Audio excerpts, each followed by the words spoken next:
All right, guys. Yeah, welcome to my page, Timo Starboy Reality Talk TV. Yeah, I greet you at your location time. Good morning, good afternoon, good evening. And for those people who are already sleeping, good night. Yeah, happy Wednesday. This is Wednesday 17 June and 17 January 2024. That is, we still having a new year, we still having a new year party. We are still going on because this is a third week.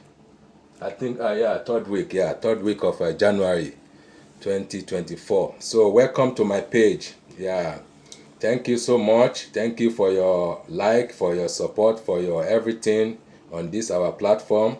God will bless you and bless your home. Thank you very much.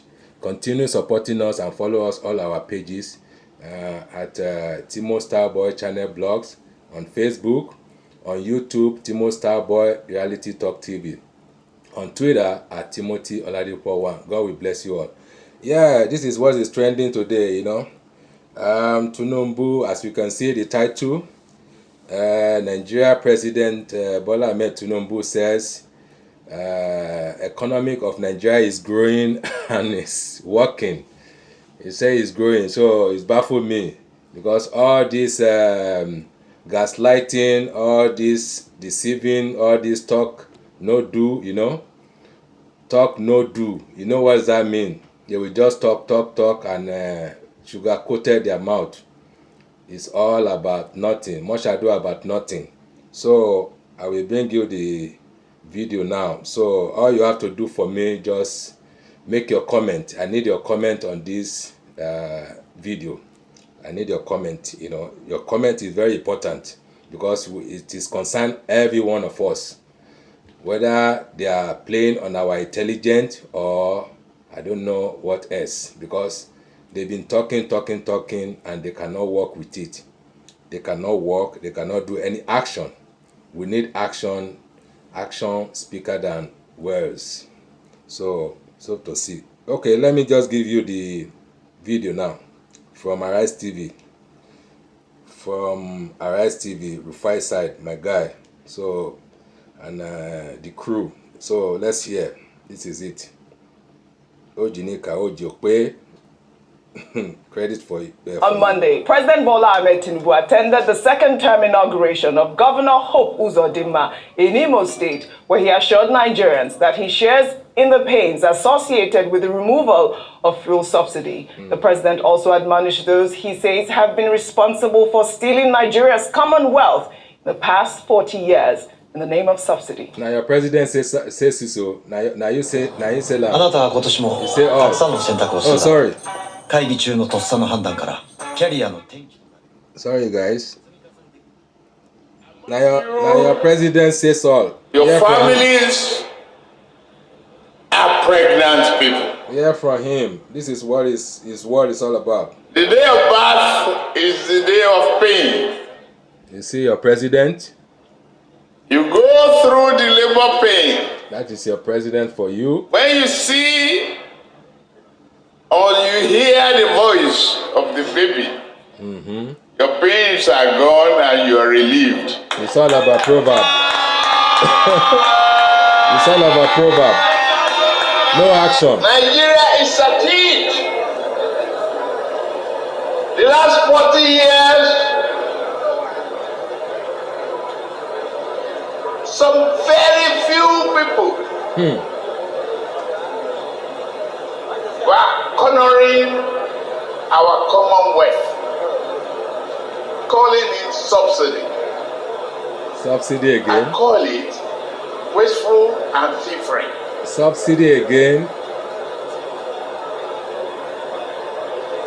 But right now, Can you see? we are going through the pain. We are sharing that pain. They even wear red cap, whether cap and hat, I don't know. We are inaugurating a man's second term. He renewed hope. Very serious. And that is why I had here. He says all To guarantee you that hope. This hope indeed. That things are looking up. Things are getting better. See. And then we get greater and better. He said things are getting better. Can you hear that? Note that. Nigerian public. Nigeria is getting better. That is what your president says. I guess all we have is hope. We keep hope alive. I mean, I don't know, where the president is getting some of his rhetoric from. I mean, Me too. I don't know. Took a story. Today, the inflation rate is up at 28.9%. Well, the Nigeria president is getting better. also assured Nigerians not to be bothered about the mass exodus of skilled workers from the country, assuring maybe 300 or that the federal 250. government, in collaboration with Nigeria is getting subnationals, better. will train more persons to fill the professional gap. Don't worry about what you're hearing about the Japa syndrome. We will train more people. You train more people. And then we can supply them safe. Yeah. You hear that?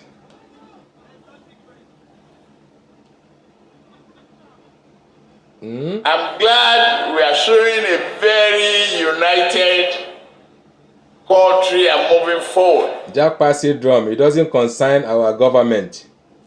If you like, so the peace that you are enjoying here relatively, if you like, will be better. Japa, wherever, you know, concern them. And we will work hard with you to achieve that peace. Look at all the promise. Oh. Before now, every one of us is enveloped with fear. I don't even understand what he's talking about. To Imo State.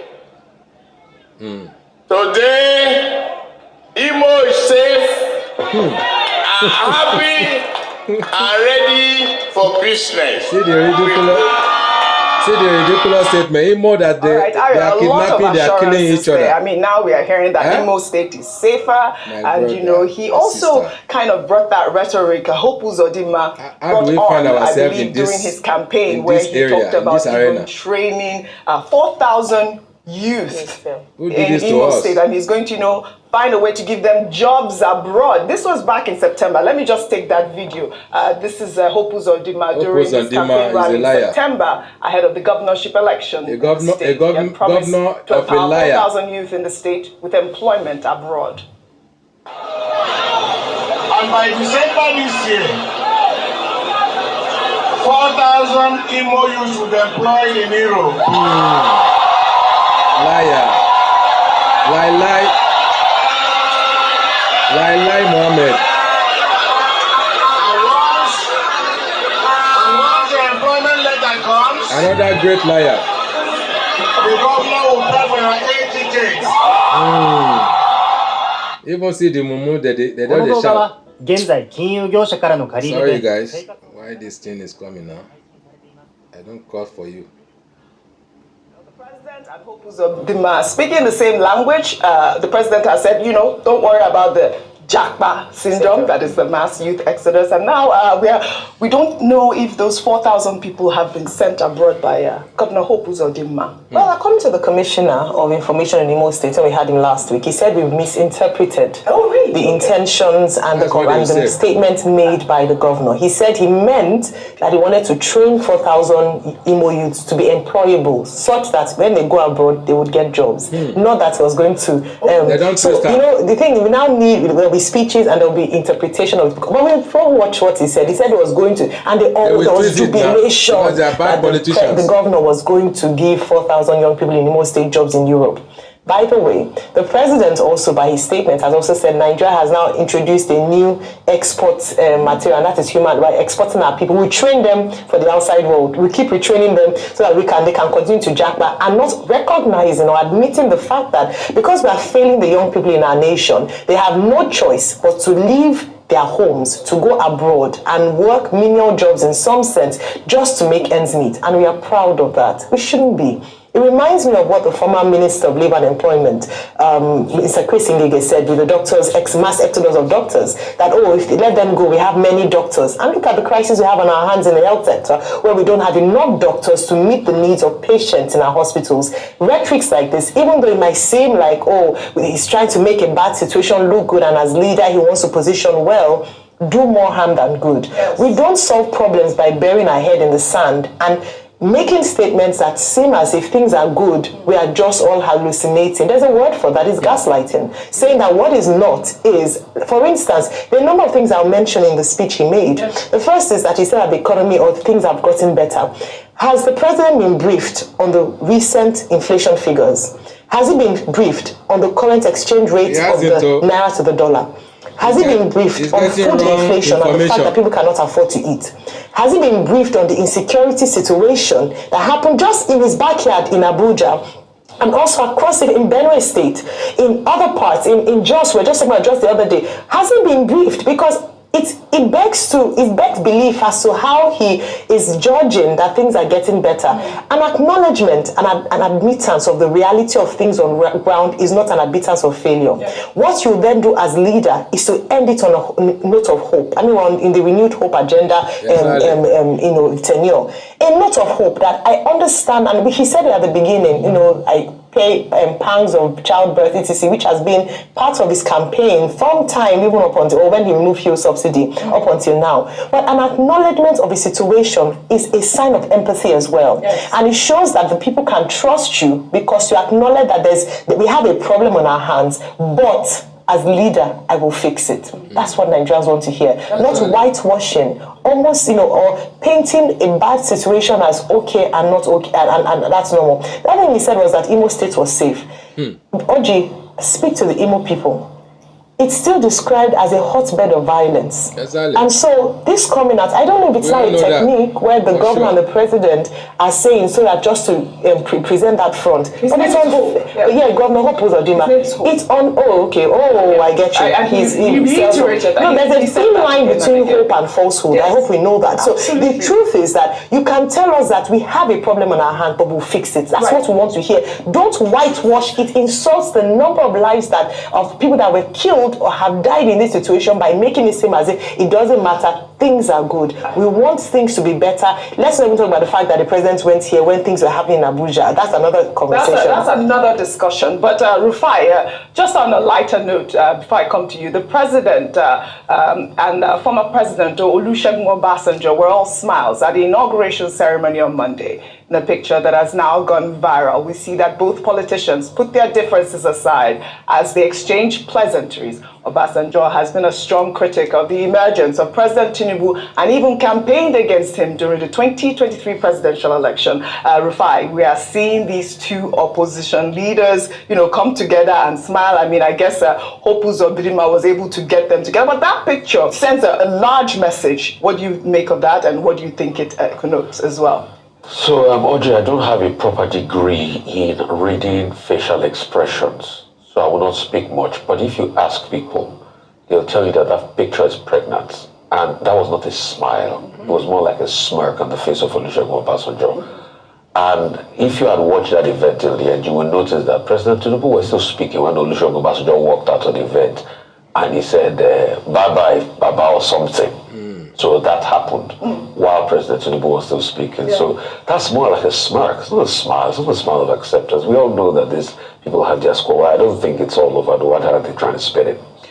Secondly, I think for advice, the president should not be allowed to speak extemporaneously. That's good. His advisor should always prepare his script. Because you see, anytime he speaks extemporaneously, he causes a lot of blunder. Just like he did with subsidy removal. Go and read the presidential inaugural speech. There was nowhere subsidy removal was put in that speech. Yeah, remember that. But he spoke extempo at that point, and he announced subsidy removal. That's any cascading effect in the market.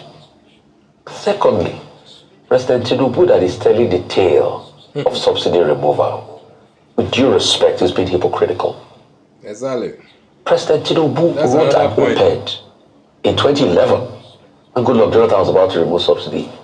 he was part of those that raised an army of those that went on the street to protest against Absolutely. the same subsidy removal. Yeah. If he has forgotten, we remember.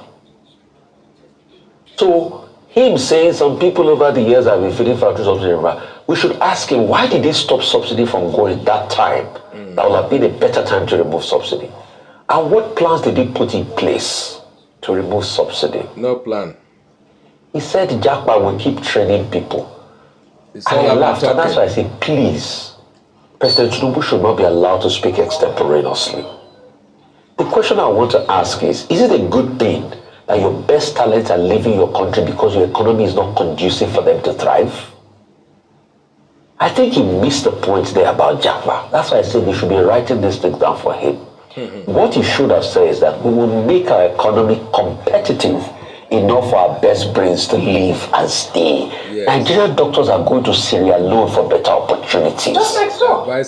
And that's the sad reality he doesn't understand. So you want your economy to be a training ground. Nobody trains his best talents and want to lose them to a competitor. Yes. Thirdly, he says the state of the economy is good. He knows the state of the economy is bad. Yes.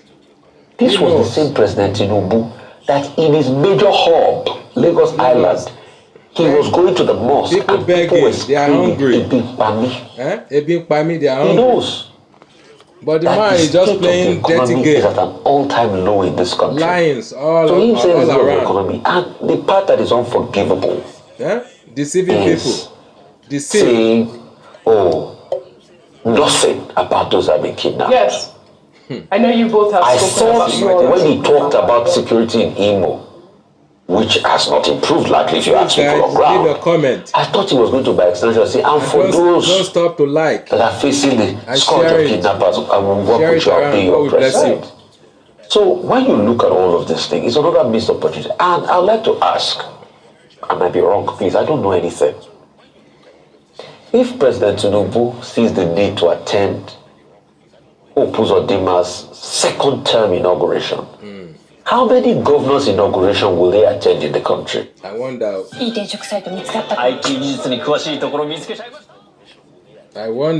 I wonder. What is this now?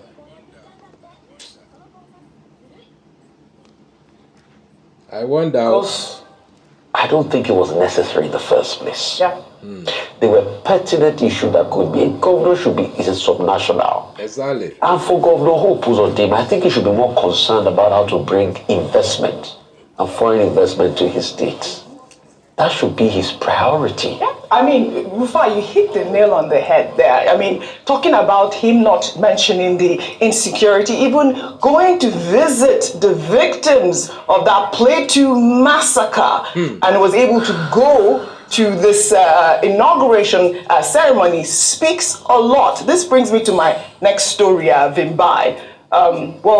In the meantime, former Vice President of Nigeria, Atiku Abubakar, on Monday attributed the cause of the prevailing insecurity in the country to worsening poverty and hunger. In a post on X, Atiku condemned the killing of Nabiha, one of the 6 sisters abducted in Abuja, and Folorunso Ariyo, another kidnapped victim, describing the incidents as sad and called on the federal government to address the dire security situation in the country. His tweet reads in part, "The escalating violence and lawlessness in our nation deeply distresses me as bandits and kidnappers continue their reign of terror unchecked. Our youths and innocent citizens are being murdered daily. Just last Saturday, we lost Nabiha to her captors. Yesterday, the tragedy deepened with the murder of more victims, including Folorunso Ariyo, a 13-year-old student. Is saying it is everything obvious is good. that the worsening poverty and It's hunger in the land is escalating the level of kidnapping